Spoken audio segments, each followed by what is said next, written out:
আপনারা দেখছেন একুশে টেলিভিশন। রাজধানীর 5 হাসপাতালে টিকা কার্যক্রম শুরু, পার্শ্ব প্রতিক্রিয়া নেই, গুজব না ছড়ানোর আহ্বান স্বাস্থ্যমন্ত্রী। রোহিঙ্গা ইস্যুতে অন্যায় করে যাচ্ছে মিয়ানমার, বললেন প্রধানমন্ত্রী। আলোচনার মাধ্যমে সংকট সমাধানের আশা। দুদকের মামলায় সাজা থেকে অব্যাহতি পেলেন কামরুল, জড়িতদের বিরুদ্ধে ব্যবস্থা নিতে আদালতের নির্দেশ।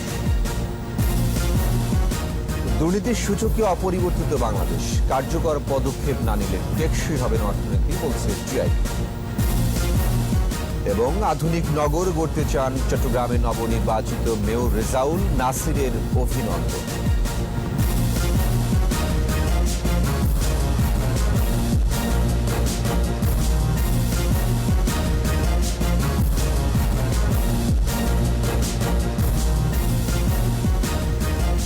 শুনছিলেন first security Islamic bank limited সংবাদ শিরোনাম। আমন্ত্রণ রাত 11টার 21 সংবাদে, সাথে আছি আমি ওয়াহিদুজ্জামান। দর্শক, একুশে টেলিভিশনের সংবাদ একই সাথে সরাসরি দেখতে পাবেন আমাদের Facebook page www.facebook.com/2124online। Mega spider ceiling fan, mega বাতাসে শান্তির পরশ। এছাড়াও সংবাদ আরো থাকছে। বিস্ময়কর ও শক্তিশালী নেতা বঙ্গবন্ধু, বললেন অমর্ত্য সেন। শুধু দেশ নয়, স্বপ্ন দেখেছিলেন বিশ্বকে পরিবর্তন।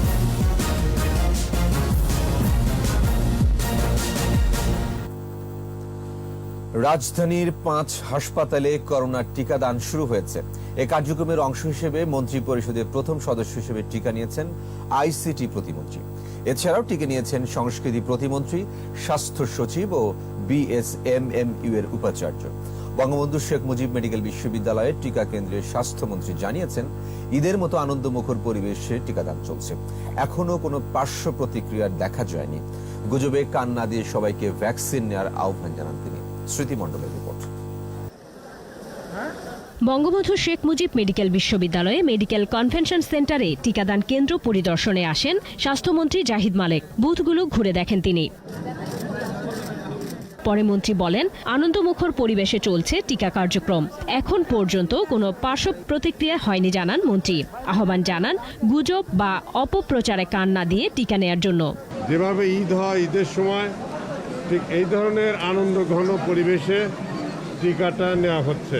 যারা টিকা নিয়েছে সকলেই ভালো আছে, সুস্থ আছে, কোনো রকমের অসুবিধা দেখা দেয়নি, পার্শ্ব প্রতিক্রিয়া দেখা দেয়নি। এই টিকা নিয়ে যাতে কোনো রকমের গুজব না ছড়ানো হয়। যারা অ্যাপ নিবন্ধন করতে পারবেন না তাদের কেন্দ্রে এসে টিকা দেওয়ার কথা বলেন মন্ত্রী। সকল জল্পনা কল্পনা দূর করে। এর আগে বঙ্গবন্ধু শেখ মুজিব মেডিকেল বিশ্ববিদ্যালয়ের উপাচার্য কনক কান্তি বড়ুয়া এবং স্বাস্থ্য সচিব এম.এ. মান্নান করোনার ভ্যাকসিন নেন। ক্যান্সার সহ অনিয়ন্ত্রিত ডায়াবেটিক রোগীদের টিকা না নেয়ার পরামর্শ দেন বিএসএমএমইউ উপাচার্য। ক্যান্সারে আক্রান্ত মনে করেন তাদেরকে, এবং যাদের মনে করেন আনকন্ট্রোল ডায়াবেটিস আছে, যাদের kidney end stage kidney failure বলে আমরা, সেগুলো যদি থাকে সেগুলোকে একটু টিকা থেকে বিরত রাখা উচিত। করোনার টিকা নেওয়া শেষে আইসিটি প্রতিমন্ত্রী জুনাইদ আহমেদ পলক বলেন, সোশ্যাল মিডিয়ায় অপপ্রচার চলছে, তাই মন্ত্রী পরিষদের সদস্য হিসেবে টিকা নিয়েছেন তিনি। সোশ্যাল মিডিয়াতে এক ধরনের গোষ্ঠী অপপ্রচার করছে, গুজব তৈরি করছে। তারা বলছে মন্ত্রীরা কেন নিচ্ছে না, মন্ত্রীরা আগে নিক, তারপরে সাধারণ মানুষকে দিক, সাধারণ মানুষকে ঝুঁকির মধ্যে কেন টিকা দেওয়া হচ্ছে, এরকম কেন একটা মিথ্যা অপপ্রচার চালানো হচ্ছে। সেই কারণেই সম্মতিপত্রে টিকার যে কার্ড সেটাতে সই করেছি এবং আপনাদের সামনে আমি টিকা গ্রহণ করেছি। টিকা নেওয়ার পরে আমার কিন্তু বিন্দু পরিমাণ কোনো পার্শ্ব প্রতিক্রিয়া হয় নাই। সুরক্ষা অ্যাপ নিবন্ধন কার্যক্রম ঠিকভাবে চলছে বলেও জানান আইসিটি প্রতিমন্ত্রী। এখন যারা 55 বছর বয়সের উপরে তারাও কিন্তু রেজিস্ট্রেশন করতে পারেন। রেজিস্ট্রেশন ওপেন করা হয়েছে। ঢাকা মেডিকেল কলেজ হাসপাতাল টিকাদান কেন্দ্রে করোনার ভ্যাকসিন নেন সংস্কৃতি প্রতিমন্ত্রী কে.এম. খালিদ। এটা ব্যাপক অপপ্রচার চালাচ্ছে বিরোধী দল। তাদের এই অপপ্রচারকে খণ্ডন করার জন্য আমরা যারা দায়িত্বশীল পদে আছি সেজন্য আমরা আগ বাড়িয়ে টিকা নিচ্ছি, যেন মানুষের মাঝে কোনো ভীতি না কাজ করে। সবকিছু ঠিকঠাক থাকলে 7 ফেব্রুয়ারি থেকে সারা দেশে টিকাদান কর্মসূচি শুরু হবে। ভ্যাকসিনটা নিয়ে যাতে কোনো নেগেটিভ কথা কেউ না বলে। স্মৃতি মণ্ডল, একুশে টেলিভিশন, ঢাকা। প্রধানমন্ত্রী শেখ হাসিনা বলেছেন, রোহিঙ্গা ইস্যুতে অন্যায় করে যাচ্ছে মিয়ানমার, তবে কারোর সঙ্গে কোনো দ্বন্দ্ব নয়, আলোচনার মাধ্যমে বাংলাদেশে আশ্রিত 10 লাখ রোহিঙ্গার প্রত্যাবাসনে আশাবাদ ব্যক্ত করেন সরকার প্রধান। সামরিক বাহিনীর গ্র্যাজুয়েশন সেরিমনিতে পররাষ্ট্রনীতি অনুসরণ করার নির্দেশ দেন প্রধানমন্ত্রী। একই সঙ্গে দারিদ্র্যমুক্ত অসাম্প্রদায়িক দেশ করার অঙ্গীকার করেন তিনি। আকবর হোসেন সুমনের রিপোর্ট। প্রতিষ্ঠার পর থেকে দেশি বিদেশি সামরিক কর্মকর্তাদের সমর জ্ঞান ও আধুনিক কৌশল সহ উন্নত প্রশিক্ষণ দিয়ে আসছে সামরিক বাহিনী কমান্ড স্টাফ কলেজ। বছর শুরুতে এই প্রশিক্ষণে অংশ নেয়া কর্মকর্তাদের প্রশিক্ষণ সমাপনী ও সনদপত্র বিতরণ অনুষ্ঠানে গণভবন থেকে ভার্চুয়াল প্ল্যাটফর্মে যুক্ত হন প্রধানমন্ত্রী শেখ হাসিনা। গ্রাজুয়েশন সেরিমনিতে সনদপত্র বিতরণের অনুমতি দেন প্রধানমন্ত্রী। সফল প্রশিক্ষণ শেষে প্রশিক্ষণার্থীদের সনদপত্র প্রদান করলাম। বক্তব্যে বৈশ্বিক পরিস্থিতিতে যে কোনো চ্যালেঞ্জ মোকাবেলায় দক্ষতা ও সক্ষমতা অর্জনের প্রয়োজনীয়তা উল্লেখ করেন সরকার প্রধান। আমার বিশ্বাস এই প্রশিক্ষণলব্ধ জ্ঞান আপনাদের উপর অর্পিত দায়িত্ব দক্ষতার সাথে পালনে এবং যে কোনো চ্যালেঞ্জ মোকাবেলায় সহায়ক হবে। কারণ এটা মনে রাখতে হবে, পৃথিবীটা এখন হচ্ছে গ্লোবাল ভিলেজ, কেউ এককভাবে চলতে পারে, সবাইকে নিয়েই চলতে হয়। প্রধানমন্ত্রী বলেন, মিয়ানমারের সঙ্গে কোনো সংঘাতে জড়ায়নি বাংলাদেশ। রোহিঙ্গা আশ্রয়ন ও পুনর্বাসনে সরকারের অবস্থানও তুলে ধরেন শেখ হাসিনা। আমরা কিন্তু কারোর সঙ্গে কোনো দ্বন্দ্বে লিপ্ত হইনি।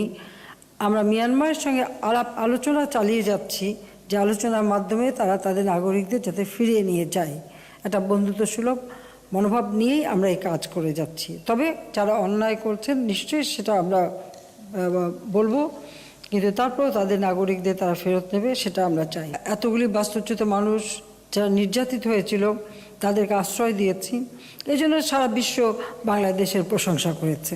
উন্নত সমৃদ্ধ বাংলাদেশ গড়তে 2041-এর প্রেক্ষিত পরিকল্পনা বাস্তবায়নের তাগিদ দেন প্রধানমন্ত্রী। 41-এর বাংলাদেশ হবে বিশ্বে উন্নত সমৃদ্ধ বাংলাদেশ, আর সেই লক্ষ্য নিয়ে আমি কাজ করে যাচ্ছি। আজকে যারা গ্র্যাজুয়েশন সম্পন্ন করে কাজ করবেন তারা আমার সেই 41-এর সৈনিক হিসেবেই কাজ করবেন, এবং দেশকে যেন সামনের দিকে আমরা এগিয়ে নিয়ে যেতে পারি এবং দেশের ভাবমূর্তি যেন উজ্জ্বল হয়, সেদিকেই লক্ষ্য রাখবেন। সশস্ত্র বাহিনীকে বিশ্বমানে পৌঁছতে সরকারের সহায়তা অব্যাহত রাখার অঙ্গীকার করেন তিনি। হয়তো চিরদিন থাকবো না, কিন্তু পরিকল্পনাটা দিয়ে যাচ্ছি। আকবর হোসেন সুমন, 21 টেলিভিশন, ঢাকা। তৃতীয় দফায় উখিয়ার টেকনাফের শিবির থেকে নোয়াখালীর ভাষাঞ্চলের উদ্দেশ্যে সড়ক পথে চট্টগ্রাম পৌঁছেছে আরও 9 শতাধিক রোহিঙ্গা। দুপুরে 12:30টায় উখিয়া ডিগ্রি কলেজ মাঠ থেকে 16টি বাসে তারা রওনা হয়। আজ চট্টগ্রামে তাদের নৌবাহিনীর তত্ত্বাবধানে রাখা হবে। আগামীকাল কর্ণফুলী নদী হয়ে নৌযানে ভাষাঞ্চলে নিয়ে যাওয়া হবে। কর্মকর্তারা জানান, যেসব রোহিঙ্গা স্বেচ্ছায় ভাষাঞ্চলে যেতে ইচ্ছুক তাদের আশ্রয় শিবির থেকে ট্রানজিট ক্যাম্পে নিয়ে আসা হয়। এর আগে 29 ডিসেম্বর তৃতীয় দফায় ভাষাঞ্চলে যান 1804 জন রোহিঙ্গা।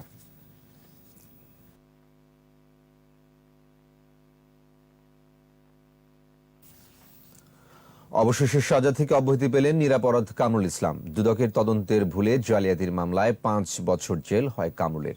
সেই সাজা থেকে তাকে অব্যাহতি দিয়েছেন হাইকোর্ট। একই সাথে এই মামলা পুনরায় তদন্তের নির্দেশ দেওয়া হয়েছে। বিচারপতি এমিনায়েতুর রহিম ও বিচারপতি মোস্তাফিজুর রহমানের বেঞ্চ এই আদেশ দেন।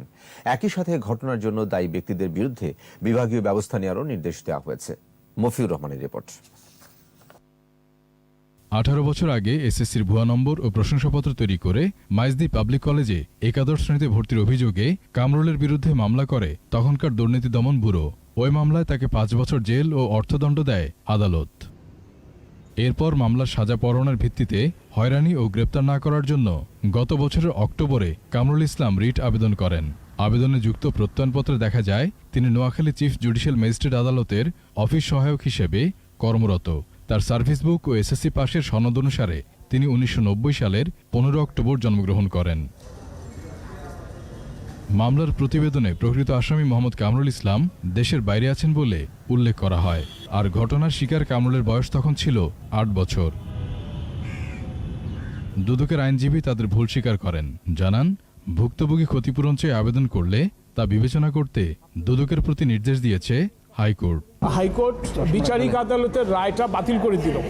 বাতিল করে দিয়ে যেই ভদ্রলোক রিট পিটিশন করেছিলেন ওনাকে এখান থেকে অব্যাহতি দিয়ে দিলেন, উনি ভ্যাকেন্সি খালাস পাবে, প্লাস এবং পুরো মামলাটি পুনঃতদন্তের জন্য দুর্নীতি দমন কমিশনে পাঠিয়ে দিয়েছে। ভুল তদন্ত শিকার কামরুলের সাজা বাতিল হওয়ার পাশাপাশি দায় থেকে অব্যাহতি পেয়েছেন বলে জানান তার আইনজীবী। রিট পিটিশনারের পক্ষে রায় দেওয়া হয়েছে, উনি রুলটা অ্যাবসলিউট করে যেই জাজমেন্টটা হয়েছে ফুল জাজমেন্টটা স্যাটিসফাইড করে দিয়েছেন। মিথ্যা রায় তার বিরুদ্ধে হয়েছে এবং এটা কয়েকজন ব্যক্তির ভুলের জন্য হয়েছে, এই কারণে অবশ্যই সে খুশি। নোয়াখালীর হরিনাথপুর উচ্চ বিদ্যালয় থেকে 2006 সালে কামরুল এসএসসি পাশ করেন বলে প্রত্যয়নপত্রে উল্লেখ রয়েছে। দুদকের যেই কর্মকর্তা এই মামলার তদন্তের সাথে জড়িত ছিলেন তাদের বিরুদ্ধে বিভাগীয় ব্যবস্থা গ্রহণের জন্য আদালত নির্দেশ দিয়েছেন। মফিউর রহমান, একুশে টেলিভিশন, ঢাকা। দুর্নীতির বিরুদ্ধে সরকারের শীর্ষ পর্যায়ের কঠোর অবস্থান এবং নানা পদক্ষেপ থাকলেও যথাযথ বাস্তবায়ন হয়নি।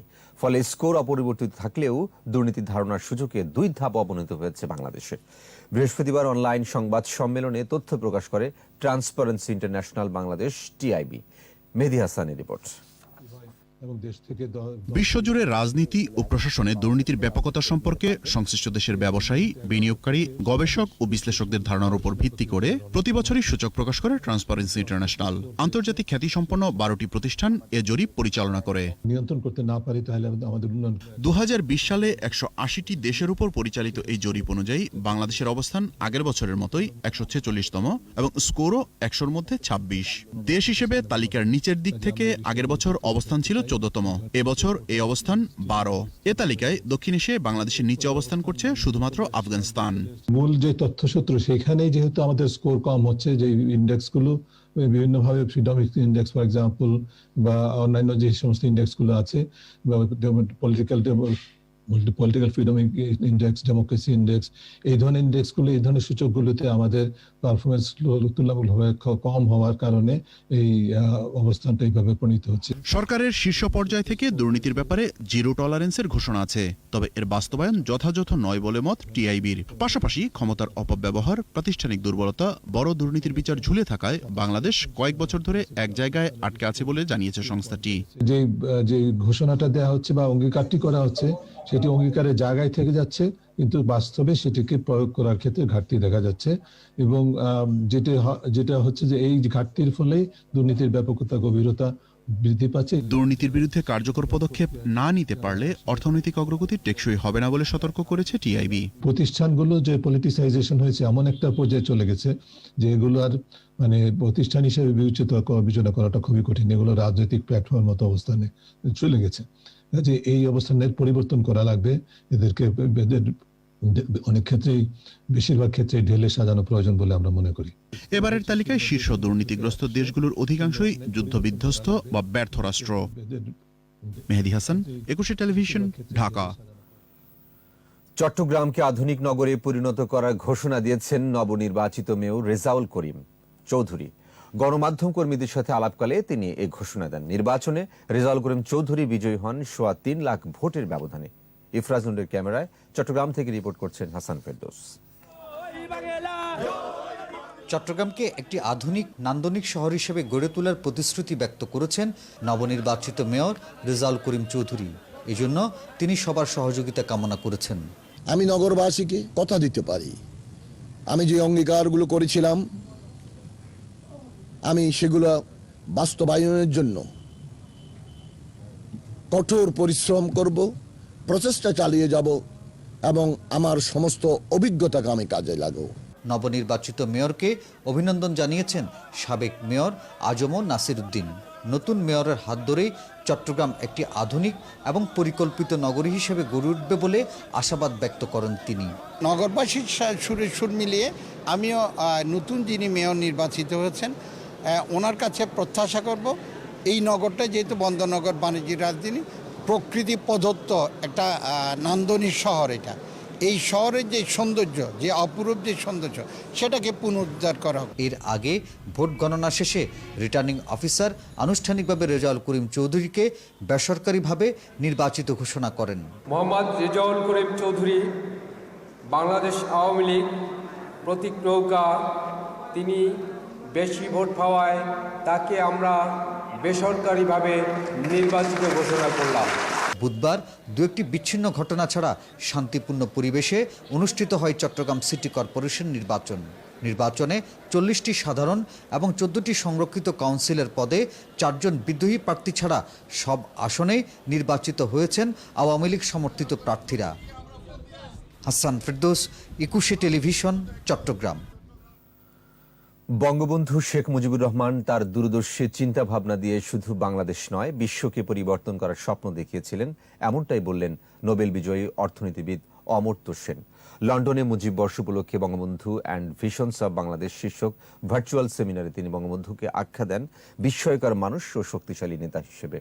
সেন্টার ফর পলিসি ডায়ালগের চেয়ারম্যান রেহমান সোবহান বলেন, পুঁজিবাদী বর্তমান বিশ্বেও বঙ্গবন্ধুর নীতি ও আদর্শের প্রতিফলন ঘটাতে সফল হয়েছে বাংলাদেশ। আরো জানাচ্ছেন দুলি মল্লিক।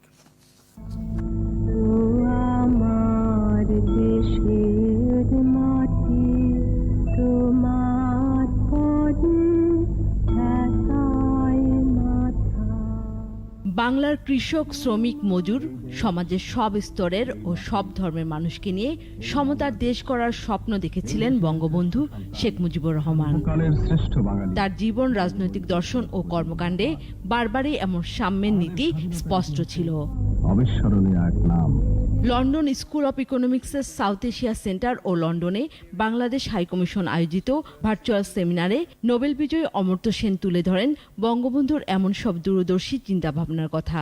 বলেন, ধর্মনিরপেক্ষতায় বিশ্বাসী বঙ্গবন্ধু কখনো ধর্ম ও রাজনীতিকে একসঙ্গে মেলাননি।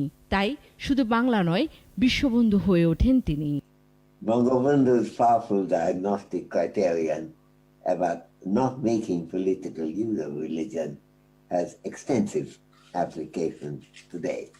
Since it is important, Bangabandhu, rightly described as friend of all, friend of Bengal, can also be described as Vishwabandhu, as friend of the world, because there are gains to be made by people across the world, not just in Bengal, from following and learning from his ideas. জানান, বাংলা চিরাচরিত কৃষ্টি কালচারে প্রভাবিত করে বঙ্গবন্ধুকে, যা তার জীবনের মূলনীতির অংশ হয়ে ওঠে। স্বাধীনতা পরবর্তী সময়ে বাংলাদেশের সংবিধান সহ বিভিন্ন ক্ষেত্রে যার প্রতিফলন ঘটে। I have to cultivate my courage before ending this talk to greet an exceptional neighbor whose great ideas and leadership have, and here I say with pride, changed the world. সেমিনারে সেন্টার ফর পলিসি ডায়ালগের chairman Rehman Sobhan বলেন, বঙ্গবন্ধু জন্মশতবার্ষিকীতে এসে পুঁজিবাদী বিশ্বের মাঝেও সমতার বাংলাদেশ অনেকটাই দৃশ্যমান। Of course, we should further keep in mind that in the Bangladesh of today, we of course do have a much more inegalitarian society, and with a much stronger and wider vested interest, which in fact has built up over the years, again, not just here, but in many other societies, in perpetuating inequalities, and which will present a much more severe challenge to the realization of a more egalitarian society. One of the great advantages that we had in post-liberation Bangladesh. তবে এই ধর্মনিরপেক্ষ ও সমতার দেশ করার নীতি ও তার বাস্তবায়নের ফলও দিতে হয়েছে বঙ্গবন্ধুকে। লন্ডনে নিযুক্ত বাংলাদেশের হাইকমিশনার সাইদা মুন্না তাসনিম বলেন, যারা তার নীতিতে বিশ্বাসী ছিল না তাদের হাতে নির্মমভাবে প্রাণ দিতে হয়েছে বঙ্গবন্ধুকে। Why did Bangabandhu have to die? He was killed so brutally. Was it because it was a clash between his values of secularism and people who didn't believe in it? And does that threat continue in Bangladesh even today? What kind of Bangladesh would 65% young population of Bangladesh like to see? In his opinion, given that Bangabandhu had to pay with his life because he never compromised on his values of separating the state from religion. সেমিনারে আরো বক্তব্য রাখেন London School of ইকোনমিক্সের South Asia সেন্টারের পরিচালক Dame মিনোচে Shafiq ও অধ্যাপক আলনুর ভিমানি। দুলি মল্লিক, একুশে টেলিভিশন। নিচ্ছে প্রিমিয়ার ব্যাংক লিমিটেড সংবাদ বিরতি। নো মাস্ক নো সার্ভিস বিধি মেনে চলুন, সুস্থ থাকুন। যখন ফিরছি তখন অন্যান্য খবরের সঙ্গে আরো থাকবে। অর্থ ও মানব পাচারের মামলা, এমপি পাপুলকে 4 বছরের কারাদণ্ড দিল কুয়েতের আদালত। আবার আমন্ত্রণ রাত 11টার 21 সংবাদে। বাংলাদেশের সবচেয়ে জনপ্রিয় প্রতীক নৌকা। জনপ্রিয় নেতা প্রধানমন্ত্রী বঙ্গবন্ধু কন্যা শেখ হাসিনা। চট্টগ্রাম সিটিতে তার এই প্রতিফলন ঘটেছে। জাতীয় সংসদের রাষ্ট্রপতির ভাষণের উপর ধন্যবাদ প্রস্তাবের আলোচনায় পানি সম্পদ উপমন্ত্রী এনামুল হক শামীম বলেন, চট্টগ্রাম সিটি নির্বাচন থেকে বিএনপির শিক্ষা নেওয়া উচিত। আলোচনায় অন্যান্য সংসদ সদস্যরা বলেন, পদ্মা সেতু, কর্ণফুলী টানেল, মেট্রো রেল সহ সকল উন্নয়নই বিএনপির গাত্রদাহের কারণ। বিশ্বের অনেক উন্নত দেশ যখন হাতেই পায়নি, তখন বাংলাদেশ ভ্যাকসিন কার্যক্রম পরিচালনা করছে। এটা বর্তমান সরকারের দেশ পরিচালনার দক্ষতার পরিচয়। গতকালকে চট্টগ্রামের সিটি কর্পোরেশন নির্বাচন থেকে শিক্ষা নেন। ইভিএম পদ্ধতিতে ভোট হয়েছে। এটাই হচ্ছে বাংলাদেশের জনগণের সঠিক রায়। 3.5 লাখ ভোট পেয়েছে নৌকা, আর আপনারা পেয়েছেন মাত্র 52,000। এই মুহূর্তে বাংলাদেশের সবচেয়ে জনপ্রিয় ব্যক্তির নাম হচ্ছে জননেত্রী শেখ হাসিনা। সবচেয়ে জনপ্রিয় মার্কা হচ্ছে নৌকা। তাই জননেত্রী শেখ হাসিনা আর আওয়ামী লীগের বিরুদ্ধে কোনো ষড়যন্ত্র চক্রান্ত করে কোনো লাভ নেই। শেখ হাসিনার সাহসী ও মানবিক নেতৃত্বে গড়ে উঠবে সমৃদ্ধ আত্মপ্রত্যয়ী বাংলাদেশ। লক্ষ্মীপুরের 3টি সড়ক ও সেতু নির্মাণ কাজের উদ্বোধনী অনুষ্ঠানে ভার্চুয়াল অংশ নিয়ে একথা বলেন পরিবহন ও সেতু মন্ত্রী ওবায়দুল কাদের। শেখ হাসিনার ঘনিষ্ঠতর মানবিক নেতৃত্ব, সাহসী নেতৃত্বে গড়ে উঠবে সমৃদ্ধ আত্মপ্রত্যয়ী বাংলাদেশ। চট্টগ্রাম সিটি নির্বাচনে বিএনপি সহিংসতা চালিয়েছে বলে মন্তব্য করেছেন তথ্যমন্ত্রী ডক্টর হাসান মাহমুদ। সচিবালয়ে বাংলাদেশ ফটো জার্নালিস্ট অ্যাসোসিয়েশনের সদস্যদের সাথে বৈঠক করেন তথ্যমন্ত্রী। পরে বলেন, বিএনপির কাউন্সিলর প্রার্থীরা হামলার সাথে সংশ্লিষ্ট। করোনার মধ্যে ভোটার উপস্থিতি সন্তোষজনক ছিল বলেও মন্তব্য করেন তিনি। তথ্যমন্ত্রী বলেন, 94 সালের পর থেকে বিএনপি চট্টগ্রাম সিটি কর্পোরেশনের কোনো নির্বাচনে জিততে পারেননি।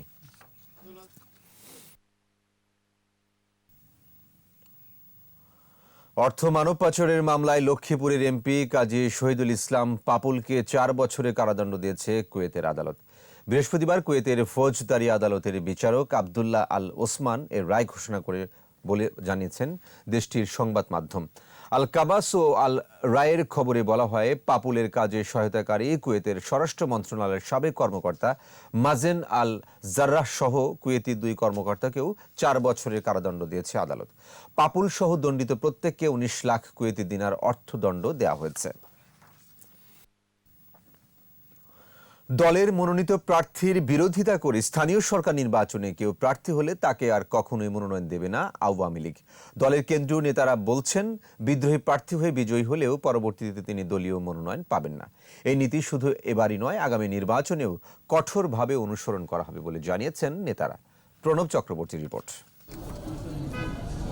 স্থানীয় সরকার নির্বাচনে আওয়ামী লীগ মনোনীত প্রার্থীর বিরুদ্ধে দাঁড়িয়ে যাচ্ছেন একাধিক বিদ্রোহী প্রার্থী। বুঝিয়ে শুনিয়েও তাদেরকে বসানো যাচ্ছে না। এর ফলে ক্ষতিগ্রস্ত হচ্ছেন দলের প্রার্থীরা। স্থানীয় নেতাকর্মীদের মতবিরোধ আর বিভাজনে অনেক ক্ষেত্রে পরাজিতও হন নৌকা প্রতীকের প্রার্থীরা। এই সংকট থেকে বেরিয়ে আসতে এবারের পৌরসভা নির্বাচনে দলের বিদ্রোহীদের জন্য কঠোর বার্তা দিচ্ছে আওয়ামী লীগ। সিনিয়র নেতারা বলছেন, বিদ্রোহী হলে সাংগঠনিক ব্যবস্থা নেওয়া হবে, জয়ী হলে কখনোই দলীয় মনোনয়ন পাবে না বলেও হুঁশিয়ারি দিয়েছেন তারা। হয় নিজের বুদ্ধিহীনতার কারণে অথবা কখনো অন্য কারো উস্কানিতে বিদ্রোহী প্রার্থী হিসাবে দাঁড়িয়ে যাচ্ছে। মনোনয়ন বোর্ডের সিদ্ধান্ত হয়েছে যে যারা বিদ্রোহী প্রার্থী হিসাবে দাঁড়াবে তাদের বিরুদ্ধে আমাদের গঠনতন্ত্র মোতাবেক দলীয় শৃঙ্খলা ভঙ্গের কারণে ব্যবস্থা নেওয়া হবে, এবং ইতিমধ্যে কিছু ব্যবস্থা নেওয়া হয়েছে। অতীতে যারা বিদ্রোহী প্রার্থী হয়েছেন তাদেরকে তারা যদি নতুন করে মনোনয়ন চায় তাদেরকে আমরা মনোনয়ন দিচ্ছি না।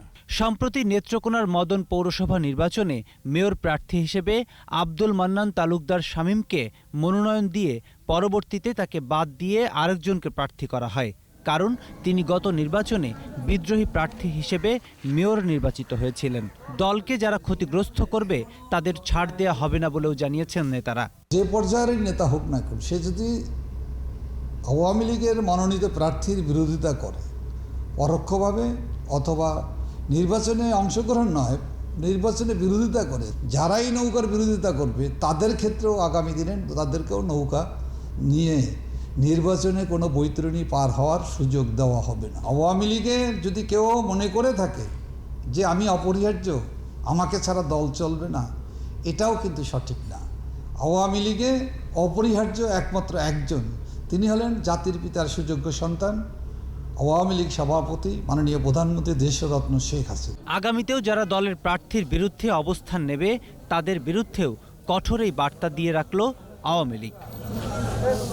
প্রণব চক্রবর্তী, 21 টেলিভিশন, ঢাকা। একই সাথে 20 দলীয় জোট ঐক্য ফ্রন্ট 2 জোটকে সক্রিয় করতে চায় বিএনপি। দলের নেতারা বলছেন, জোট সক্রিয় করতে কাজ শুরু করেছেন মহাসচিব মির্জা ফখরুল ইসলাম আলমগীর। শুধু জোটই নয়, জোটের বাইরে দলগুলোর সঙ্গে আলোচনা চলছে বলেও জানান বিএনপি নেতারা। জসিম জুলের রিপোর্ট।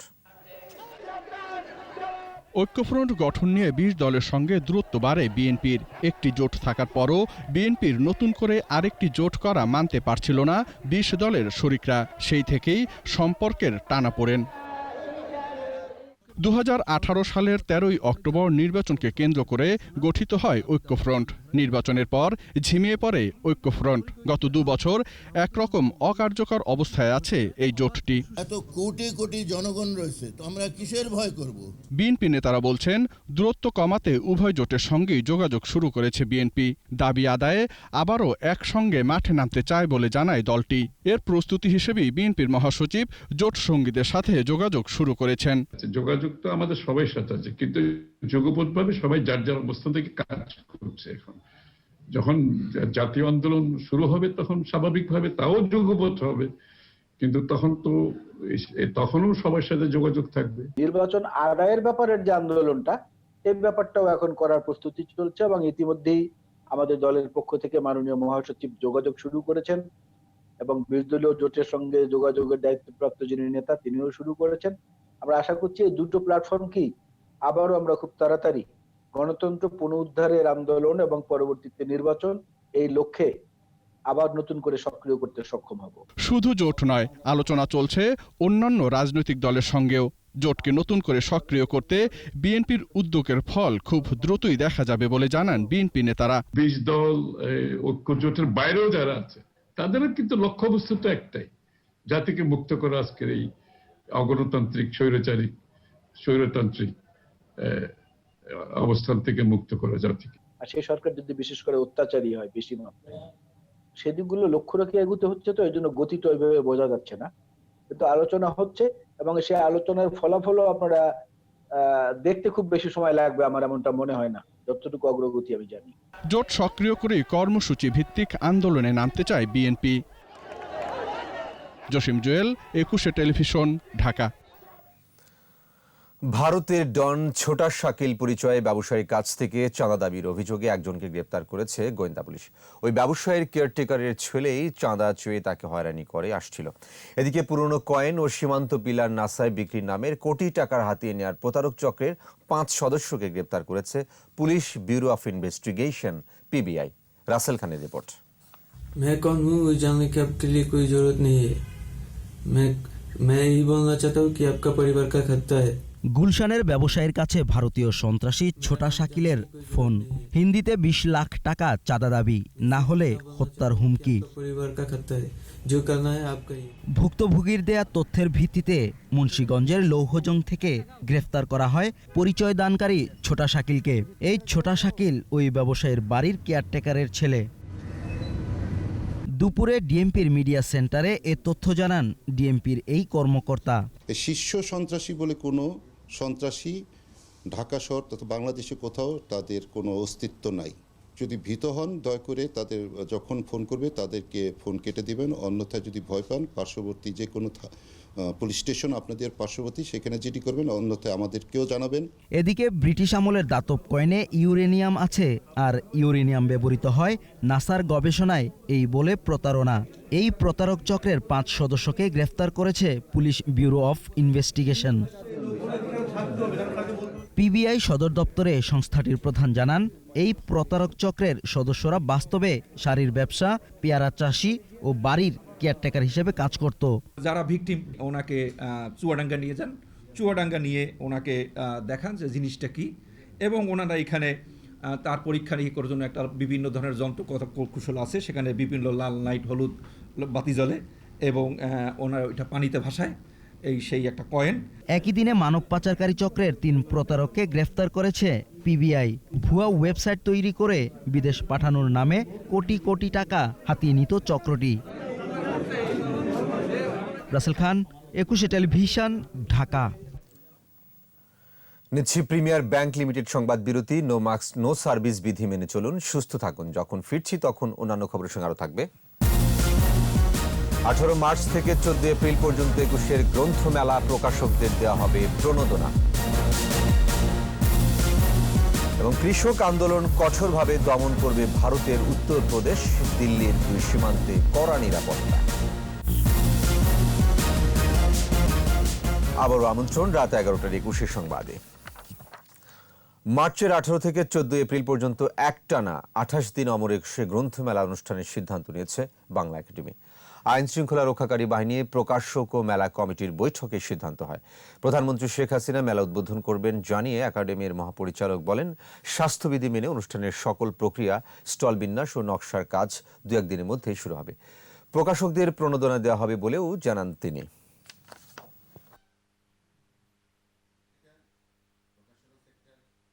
18 তারিখ থেকে শুরু হওয়া বইমেলা এপ্রিলের 14 তারিখে শেষ করতে পারবো। বইমেলা প্রতি বছর যেভাবে হয় ঠিক সেই দৃষ্টিভঙ্গিতেই হবে যে ক্ষতির সম্মুখীন হয়েছে প্রকাশকেরা, তাদের একটা দাবি আছে মেলায় স্টলের যে ভাড়া তাকে হ্রাস করার জন্য। এ বিষয়টি বিবেচনার সঙ্গে নেওয়া হয়েছে। রিজেন্ট হাসপাতালের চেয়ারম্যান শাহিদ করিম এর অস্ত্র ও বিশেষ ক্ষমতা আইনের 2টি মামলায় অভিযোগ গঠন করা হয়েছে। সাতক্ষীরা জেলা ও দায়রা জজ আদালতে এই অভিযোগ গঠন করা হয়। মামলা দুটির সাক্ষ্য গ্রহণের তারিখ 23 ফেব্রুয়ারি ধার্য করা হয়েছে। এই 2টি মামলায় শাহিদ একমাত্র আসামি। অভিযোগ গঠন শেষে তাকে আবারও সাতক্ষীরা কারাগারে নিয়ে যাওয়া হয়। গেল 15 জুলাই সাতক্ষীরার দেবহাটার শাখরা কোমরপুর এলাকা দিয়ে ভারতে পালানোর সময় শাহিদকে আটক করে র্যাব।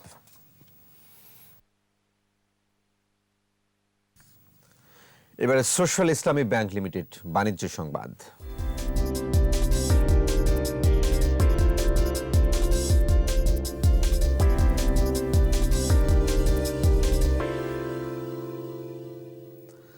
সোশ্যাল ইসলামী ব্যাংক লিমিটেডের নতুন 7টি এজেন্ট ব্যাংকিং আউটলেট খোলা হয়েছে। ভার্চুয়াল প্ল্যাটফর্মে আয়োজিত এক অনুষ্ঠানে ব্যাংকের ব্যবস্থাপনা পরিচালক ও প্রধান নির্বাহী কাজী ওসমান আলী আউটলেটগুলোর উদ্বোধন করেন। আউটলেটগুলো যথাক্রমে লক্ষ্মীপুরের জাঙ্গালিয়া, নোয়াখালীর চৌমোহনী পূর্ববাজার, খুলনার লবণচোরা, নয়াবাজার, লোহাগড়া, কুমিল্লার শিবপুর নিউ মার্কেট ও চৌওয়ারা বাজার এবং চাঁদপুরের ডুমুরিয়া বাজার শাখা। এ সময় উপব্যবস্থাপনা পরিচালক আবু নাসের চৌধুরী, সিরাজুল হক এবং শামসুল হক সহ ঊর্ধ্বতন কর্মকর্তা ও স্থানীয় গণ্যমান্যরা অংশগ্রহণ করেন। JMI syringes and medical devices limited থেকে 10 কোটি 40 লাখ পিস সিরিঞ্জ কিনছে স্বাস্থ্য অধিদপ্তর। ইতোমধ্যে কোভিড-19 প্রতিরোধক ভ্যাকসিন প্রয়োগের জন্য 3 কোটি 30 লাখ অটো ডিজেবল সিরিঞ্জ ক্রয়ের আদেশ পেয়েছে প্রতিষ্ঠানটি। পাশাপাশি সরকারের নিয়মিত টিকাদান কর্মসূচির জন্য 7 কোটি 10 লাখ সিরিঞ্জের ত্রয়োদশীও পেয়েছে JMI। বৃহস্পতিবার কোম্পানির 220তম পরিচালনা পর্ষদ সভায় বিষয়টি জানানো হয়। সভায় বলা হয়, যুক্তরাষ্ট্রের 2টি প্রতিষ্ঠান 23 ও 30 কোটি বিভিন্ন ধরনের সিরিঞ্জ কেনার আগ্রহপত্র দিয়েছে। এছাড়া বিভিন্ন আকারের এডি সিরিঞ্জ কি পরিমাণ সরবরাহ করা যাবে জানতে চেয়ে JMI-কে চিঠি দিয়েছে জাতিসংঘের সহযোগী প্রতিষ্ঠান ইউনিসেফ। আর এরই সাথে শেষ করছি রাত 11টার 21 সংবাদ। যাবার আগে ফার্স্ট সিকিউরিটি ইসলামী ব্যাংক লিমিটেড সংবাদ শিরোনামগুলো আরও একবার। রাজধানীর 5 হাসপাতালে টিকা কার্যক্রম শুরু, পার্শ্ব প্রতিক্রিয়া নেই, গুজব না ছড়ানোর আহ্বান স্বাস্থ্যমন্ত্রীর। রোহিঙ্গা ইস্যুতে অন্যায় করে যাচ্ছে মিয়ানমার, বললেন প্রধানমন্ত্রী। আলোচনার মাধ্যমে সংকট সমাধানের আশা। দুদকের মামলায় সাজা থেকে অব্যাহতি পেলেন কামরুল, জড়িতদের বিরুদ্ধে ব্যবস্থা নিতে আদালতের নির্দেশ। দুর্নীতির সূচকে অপরিবর্তিত বাংলাদেশ, কার্যকর পদক্ষেপ না নিলে টেকসই হবে না অর্থনীতি, বলছে টিআইবি। এবং আধুনিক নগর গড়তে চান চট্টগ্রামের নবনির্বাচিত মেয়র রেজাউল, নাসিরের অভিনন্দন।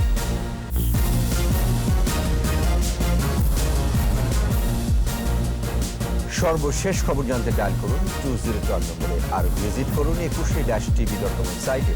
এছাড়া ফেসবুকে লগ ইন করতে পারেন facebook.com/2124 লাইনে। পরের সংবাদ রাত 1টায় দেখার আমন্ত্রণ রইল। স্বাস্থ্যবিধি মেনে চলুন, সুস্থ থাকুন।